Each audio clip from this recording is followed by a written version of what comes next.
اور جب ہم نے موسیٰ کو کتاب اور معجزے عنایت کیے تاکہ تم ہدایت حاصل کرو، اور جب موسیٰ نے اپنی قوم کے لوگوں سے کہا کہ بھائیو، تم نے بچڑے کو معبود ٹھہرانے میں اپنی جانوں پر ظلم کیا ہے، تو اپنے پیدا کرنے والے کے آگے توبہ کرو، پھر اپنوں کو قتل کرو، تمہارے خالق کے نزدیک تمہارے حق میں یہی بہتر ہے۔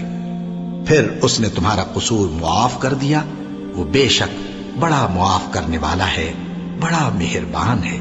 اور جب تم نے موسیٰ سے کہا کہ موسیٰ، جب تک ہم اللہ کو سامنے نہ دیکھ لیں گے تم پر ایمان نہیں لائیں گے، تو تم کو بجلی نے آ گھیرا اور تم دیکھ رہے تھے،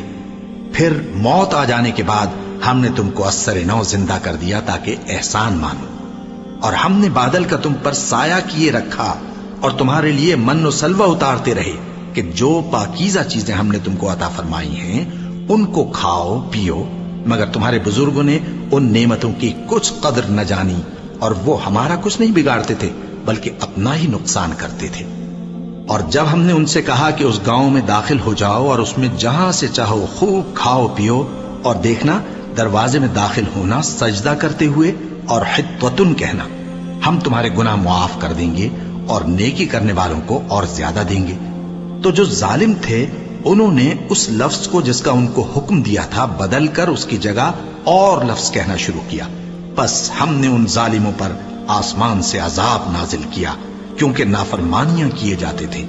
اور جب موسیٰ نے اپنی قوم کے لیے ہم سے پانی مانگا تو ہم نے کہا کہ اپنی لاٹھی پتھر پر مارو، انہوں نے لاٹھی ماری تو اس میں سے 12 چشمے پھوٹ نکلے، اور تمام لوگوں نے اپنا اپنا گھاٹ معلوم کر کے پانی پی لیا۔ ہم نے حکم دیا کہ اللہ کی عطا فرمائی ہوئی روزی کھاؤ اور پیو، اور زمین میں فساد نہ کرتے پھرنا۔ اور جب تم نے کہا کہ موسیٰ، ہم سے ایک ہی کھانے پر صبر نہیں ہو سکتا، تو اپنے پروردگار سے دعا کیجئے کہ ترکاری اور ککڑی اور گیہوں اور مسور اور پیاز وغیرہ جو نباتات زمین سے اگتی ہیں ہمارے لیے پیدا کر دے۔ انہوں نے کہا کہ عمدہ چیزیں چھوڑ کر ان کے بدلے ناقص چیزیں کیوں چاہتے ہو؟ اگر یہی چیزیں مطلوب ہیں تو کسی شہر میں جا اترو، وہاں جو مانگتے ہو مل جائے گا۔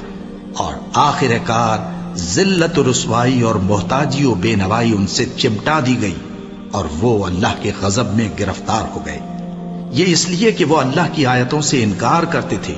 اور اس کے نبیوں کو ناحق قتل کر دیتے تھے، یعنی اس لیے کہ نافرمانی کیے جاتے اور حد سے بڑھے جاتے تھے۔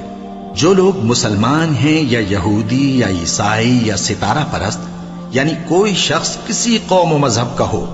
جو اللہ اور روز قیامت پر ایمان لائے گا اور عمل نیک کرے گا، تو ایسے لوگوں کو ان کے اعمال کا صلہ اللہ کے ہاں ملے گا، اور قیامت کے دن ان کو نہ کسی طرح کا خوف ہوگا اور نہ وہ غمناک ہوں گے۔